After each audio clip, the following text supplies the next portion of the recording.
As a teenager, I had several magazine subscriptions. Mind you, this was at a time when magazines were delivered in the mail. Now, to me, receiving these magazines was like receiving a precious gift in the mail every month. So one of the magazines was science fiction. The rest were science magazines. But I think that my favorite article was the one in the National Geographic that I snitched from my grandmother.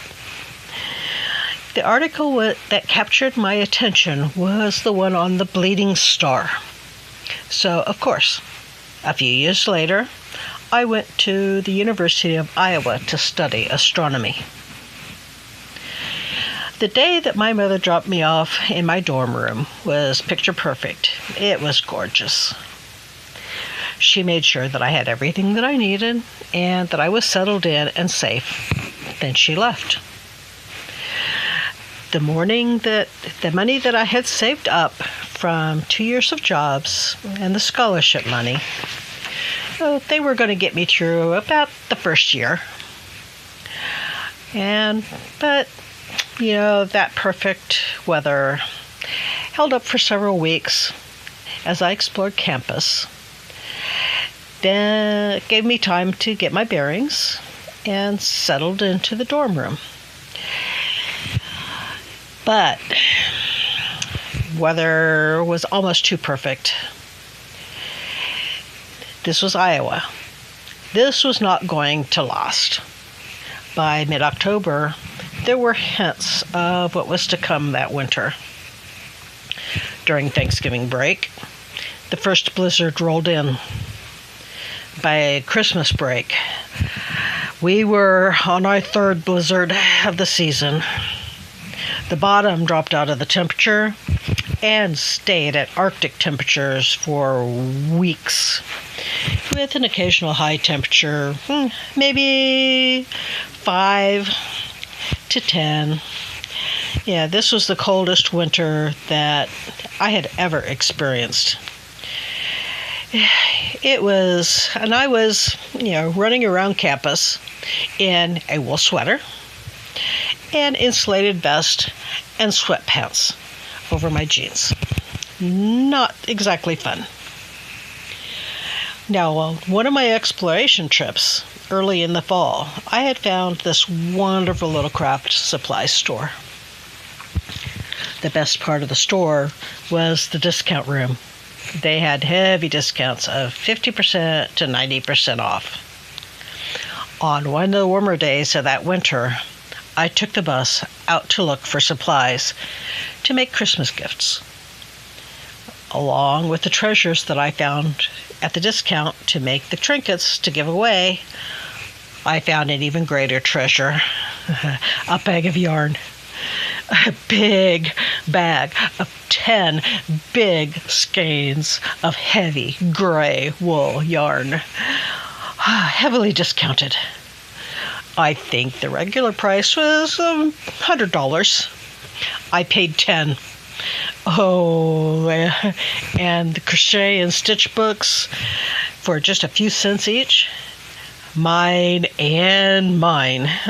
I was cold. Now I had a plan. Now, understand, my grandmother really had tried to teach me how to crochet when I was a child, but it never quite took. I never caught the hang of it. But the best that I could do was a line of chain stitch. But, I remembered how to hold the hook and the yarn. So I took a breath and I got to work. With the help of the books, I spent the next few weeks relearning how to crochet. With a little bit of brightly colored yarn, I would try a technique. Throw the results across the room, rip it out, and try again. When I wore out the yarn, it found its way into the circular file. Honestly, it really didn't take that long to get the hang of it, and I got the stitches figured out. After getting back to college from winter break, I started on the wool yarn. I tucked a crochet hook and a skein of yarn into my backpack with my textbooks. On the bus, I crocheted. Between classes, I crocheted. Meeting friends for lunch, I crocheted. Stitch by stitch, inch by inch, the project grew and grew and grew. Soon, it didn't fit in the backpack anymore, so it had to have its own home. Day by day, week by week, my plan took place. It took me all semester to exhaust all of those 10 skeins of beautiful, heavy gray wool yarn. What I created was my first real crochet project. It was a scarf, but it wasn't just any ordinary scarf. This scarf that took me months to create was 10 inches wide. When I draped it over my shoulders, the full length went from my right knee across my shoulders down to my left knee. That's a scarf. To make this scarf, I learned tension and motion. I learned how to make 5 different stitches. One of them was a popcorn stitch. The combination of stitches that I used to make the scarf doubled the thickness. It was almost windproof. When I put it on, it went over my head, around my head, around my neck, and tucked into the front of my vest. There are several lessons that can be taken out of my desperation. And yes, desperation can be the mother of invention, but only if you start from a base of foundational skills and understanding of what is possible. I was able to create what I needed because I was open to potential. When the resources crossed my path, I knew that, in theory, how I could use them, even if I didn't have the skill at that moment. I was already practiced of thinking out of the box. What if? Then I take the pressure off. The exploration of materials and techniques is play for me. Results are lessons, not failures. And always remember, everyone has talent. Everyone is creative. Your gift is in developing those potentials in your unique way and putting it out into the world. Oh, and just remember, those that call you gifted didn't see the results that you burned. Hello, I am Vicki Manitou Okas. I am a collector of information and techniques, and I try them out. I am especially good at making messes and then cleaning them up. To me, this is a part of the learning process.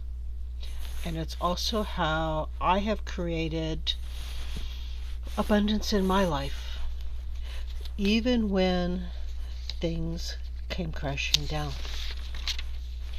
So I know that no matter where you are in your life, you can reach a greater level of resiliency, sustainability, and abundance as well.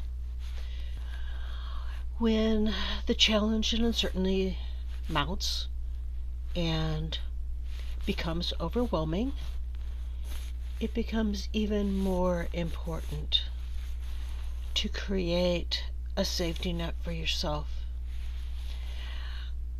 Start by growing something. Then take the next step.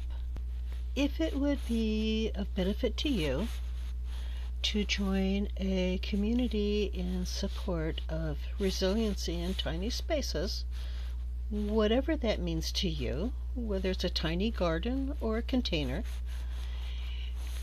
I invite you to join us at Delectable Tiny Gardens, the meeting place in support of resiliency in tiny places.